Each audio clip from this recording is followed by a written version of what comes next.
હર ઘર તિરંગા અભિયાન અંતર્ગત જિલ્લા વહીવટી તંત્ર અને ગાંધીધામ મહાનગરપાલિકાના સંયુક્ત ઉપક્રમે જિલ્લા કક્ષાની તિરંગા યાત્રા ગાંધીધામ ખાતે શ્રમ અને રોજગાર રાજ્યમંત્રી કાંતિભાઈ અમૃતિયા અને શિક્ષણ રાજ્યમંત્રી ત્રિકમભાઈ છાંગાની ગરિમામય ઉપસ્થિતિમાં યોજાઈ હતી।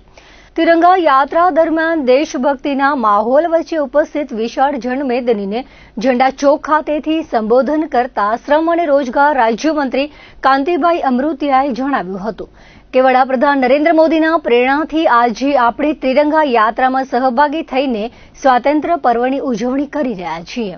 યુવાનોને દેશની અમૂલ્ય મૂડી ગણાવીને રાજ્યમંત્રીએ વડાપ્રધાન નરેન્દ્ર મોદીના 2047 સુધીમાં વિકસિત ભારતના સપનાને સાકાર કરવા અનુરોધ કર્યો હતો।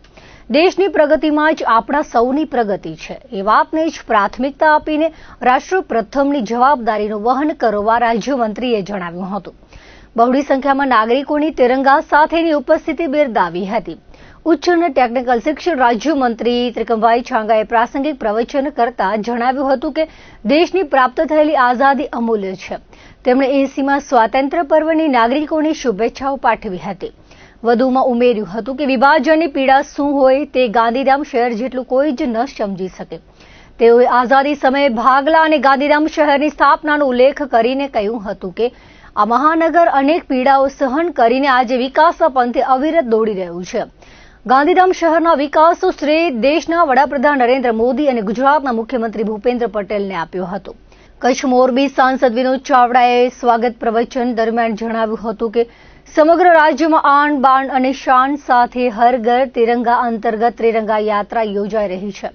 સાંસદ વિનોદ ચાવડાએ કચ્છીજનોને 80માં સ્વાતંત્ર્ય પર્વ નિમિત્તે શુભેચ્છાઓ પાઠવી હતી। આ તિરંગા યાત્રાને રૂટ દરમિયાન ઠેર ઠેર પુષ્પવર્ષા કરીને આવકારવામાં આવી હતી। તિરંગા યાત્રામાં સ્કૂલના વિદ્યાર્થીઓ, પોલીસ જવાનો, હોમગાર્ડ, સશસ્ત્ર દળો, વિવિધ સમાજો સહિત સેવાભાવી સંસ્થાઓએ મોટી સંખ્યામાં જોડાઈને યાત્રાને દેશભક્તિમય વાતાવરણ ઊભું કર્યું હતું। આ યાત્રા મહાત્મા ગાંધી પ્રતિમાથી શરૂ થઈ મુખ્ય બજાર, ભાઈ પ્રતાપજી સર્કલ અને ત્યાંથી સરદાર વલ્લભભાઈ પટેલ પ્રતિમા થઈ ઝંડા ચોક ખાતે સંપન્ન થઈ હતી। રાજ્યમંત્રી કાંતિલાલ અમૃતિયા અને ત્રિકમભાઈ છાંગા સહિત મહાનુભાવોએ મહાત્મા ગાંધીજીની પ્રતિમા તેમજ સરદાર વલ્લભભાઈ પટેલની પ્રતિમાને હારારોપણ કરીને આઝાદીના નામી અનામી શહીદોને વંદન કર્યા હતા।